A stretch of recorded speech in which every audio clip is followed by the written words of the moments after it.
With that down, let's move on to the fourth and final main topic today. And our fourth and final main topic today gets submitted to us by Box Office Beast, who writes, you mentioned a few episodes ago that movies having larger and larger budgets means that we pay more and more for our ticket. That's true. How do you feel about paying different amounts for different films? We already do this for wine, food, music, and video games. Why should a movie ticket be any different? All right, thanks a lot for sending that in, Box Office Beast. And you know what? You raise a really good question. Now, what Box Office Beast is referring to when I talked about the cost of making movies versus the cost of movie tickets, I've said for a long time that the reason we as film fans should care how much money the studios pay to make movies. Because a lot of time people say to me, John, it's not your money. Why do you care how much they spend to make a movie? Here's why. Here's why I care, and here's why you should care. Because who pays for that? Ultimately, you and I pay for it. One of the reasons, it's not the only one, but one of the reasons movie tickets prices continue to go up and up and up is because the studios continue to spend more and more and more on making them. Well, they got to make up for that money somehow. So do they just pay for it out of the goodness of their heart themselves? No, they pass that expense on to you and me by making sure that ticket prices raise, and that's a big problem in the industry. So that's why I think you and I should care. So Box Office Beast brings up a really interesting question. If, after all, we pay more for a good bottle of wine and less for a less quality bottle of wine, not that I would know, I don't drink, but if we pay more money for great seats at a concert and less money for bad seats at a concert, if we pay more money for the better computer and less money for the weaker computer, if we do that in all things, if I pay more money to go to a Lakers game than I do to go to a local high school basketball game, why not, as some people have proposed over the years, why don't we just go to a system where at the movie theaters, if there's a little, like say the average movie price is $10, okay. If there's some little indie film, pay $5. Charge $5 for a little indie film. And, you know, your average big film, pay $10. Pay regular price for the big ones, and then let's pay less for the movies that don't get as much attention, that don't get as much love, that don't get as much buzz. Pay less for those. So that's been an idea that's been floated around for a number of years. That's an idea that's been floated for a number of years. But here's the problem with that notion, and this is what would happen, okay? If all of a sudden the movie industry introduced a system where, okay, you pay $10 for a movie ticket. We are going to introduce a new tiered ticketing system where on a movie by movie basis, we will set the price of a ticket. So if some little independent film like Tomorrow and Forever comes out, well, that's not a big film. That's not going to get a huge marketing campaign. We know there's not a ton of people interested in that film. It's not going to pack out the theaters. So we will set the price at $4 for that. Wouldn't that be great? Some people would say. Wouldn't that be great? But here's the problem. And I guarantee you this is exactly what would happen if the movie industry started going to a tiered movie ticket pricing system, where they set the individual prices on a per movie basis. In an ideal world, if they were to do something like that, what that would mean is that you and I get to pay less for some smaller films. And maybe we'd go out and see some more smaller films, and it would be a boost to smaller films and all that kind of stuff. In an ideal world, that's what a tiered ticketing price system would do. But ladies and gentlemen of the jury, as you know, and I submit unto you, that we do not live in an ideal world, and I'm going to tell you exactly what would happen. This is what would happen.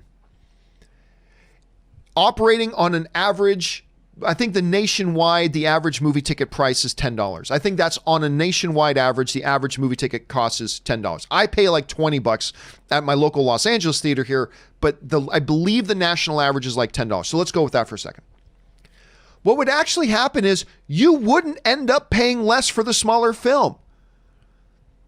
What the studios and the theaters and all that kind of stuff would ultimately do is that they would use this tiered ticketing system price as a pretext to just increasing prices for bigger movies, and you wouldn't save a dime on the smaller ones. I guarantee you that's what would happen.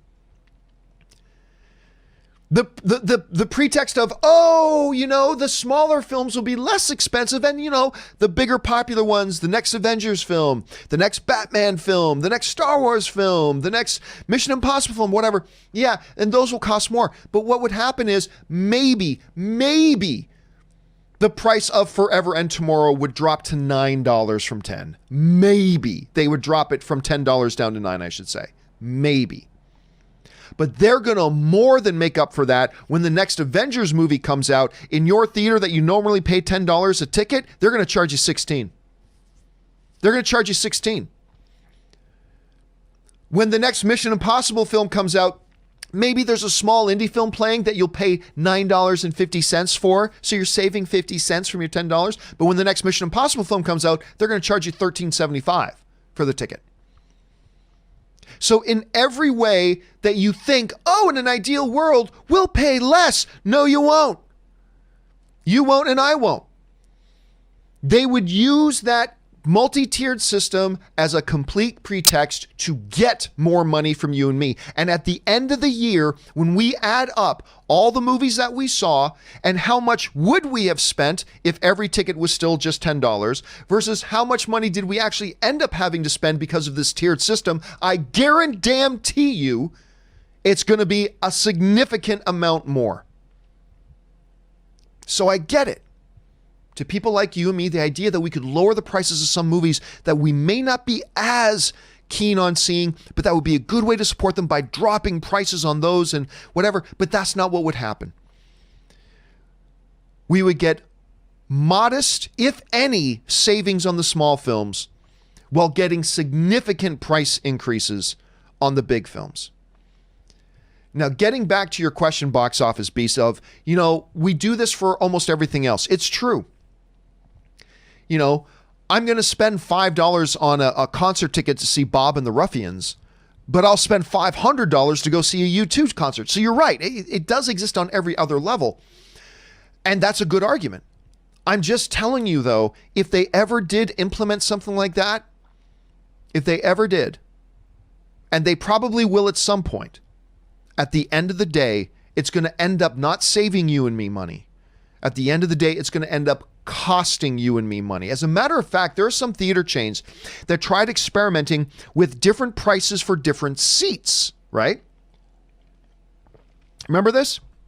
There are some theater chains, there probably still are some theaters that do this, but the idea was, hey, when you go to a concert, you pay less money for a terrible seat and more money for a great seat.